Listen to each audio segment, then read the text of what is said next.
She was not supposed to be there.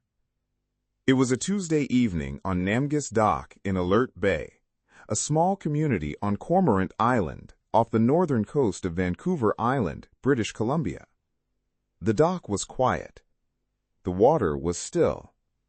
And then she heard it. The sound of something in distress. Not a cry she recognized. Not a sound she could name.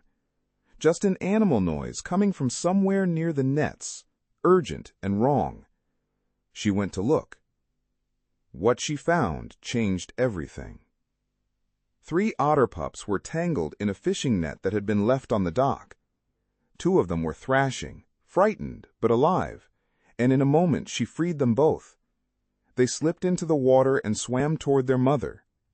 The 3rd pup did not move. The net was wrapped tightly around its neck, and the pup was not breathing.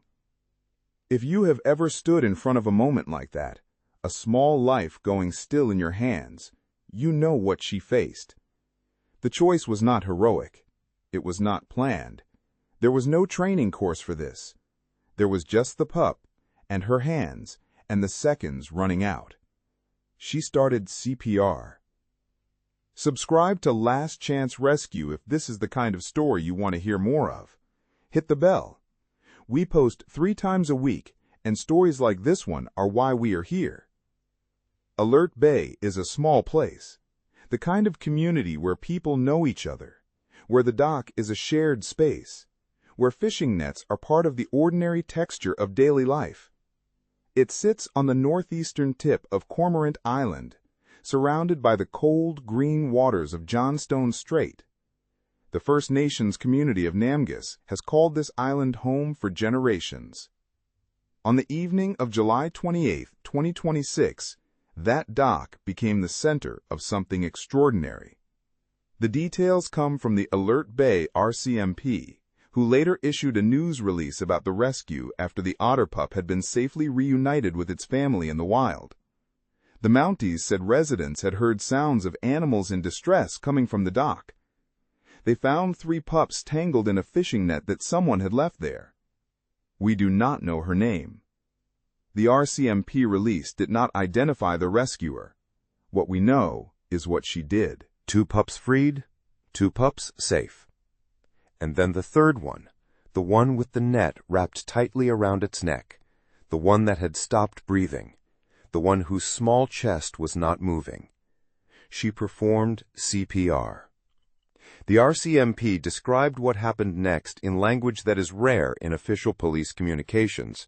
Sergeant David Ribeiro Pereira of the Alert Bay Detachment said the resident who revived the pup showed what he called remarkable composure and compassion.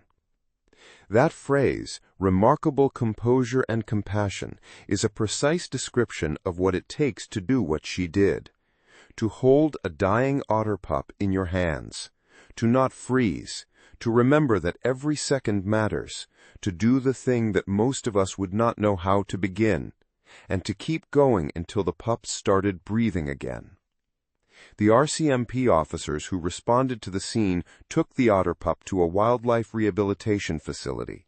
It had been strangled. It had stopped breathing.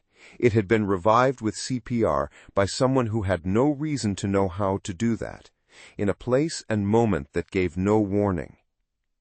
At the rehabilitation facility, the pup received care. And then it received something more important. It recovered fully. Weeks later, after its time in rehabilitation, the otter pup was released back into the wild. And the news release that the RCMP issued came after that release, because the Mounties wanted to tell the full story, not just the rescue, but the reunion. The pup went back to its family. We do not know exactly what that reunion looked like. Otter families are tight units. Sea otters, particularly, are known for a bond between mothers and pups that is as visible and clear as any bond in the animal world. Mothers floating on their backs with pups on their chests, grooming, nursing, resting together. The image is one of the most recognizable in marine wildlife. And somewhere on the cold waters of Johnstone Strait, after weeks of recovery, that little pup swam back into its world. We do not know if the mother recognized her pup. We do not know if there was a sound, a moment, a reunion that a person would have recognized as such. But the pup was back, and that happened because someone heard a sound she was not supposed to hear and did something she was not supposed to know how to do. Subscribe to Last Chance Rescue. These stories exist on a dock in a small Canadian town, in places the news does not go, in moments no one expects to witness. We find them, we tell them. Hit subscribe and make sure you never miss one. There is a kind of rescue story that is about systems, the right team at the right moment, the trained professionals, the coordinated response. Those stories matter. The rescue world depends on them. But there is another kind of rescue story, this kind, where none of that is available, where the training does not exist, where the team is not coming, where the only thing between a life and nothing is whoever happens to be standing there. The unnamed woman at Namgis was not a marine wildlife specialist. She was not a veterinarian. She was not anyone who had been briefed on what to do when you find a sea otter pup strangled by a fishing net and not breathing. She was just there, and she responded. There is a word for that response that the RCMP chose carefully: composure. They could have said brave. They could have said instinctive. They chose composure, because what she did was not a reaction, it was a decision. It was the choice to stay present, to stay calm, to apply pressure and breath in the right sequence until something changed. That is harder than it sounds. Most of us, faced with a small animal dying in our hands, would feel panic. The composure she showed, the steadiness, the focus, the refusal to give up is not common. The RCMP noticed it. The word they chose tells us how rare it was. The pup survived. It recovered. It went home. And the nets on the dock, the ones left carelessly, the ones that nearly cost 3 pups their lives, became the subject of a warning from the RCMP to the community. Sergeant Ribeiro Pereira said the incident was an important reminder that properly securing and storing fishing gear can help prevent unnecessary harm to animals and protect the wildlife that makes the community special. One small act of carelessness, one small act of composure, and one otter pup who swam back to its family. If this story found you today, that is not an accident.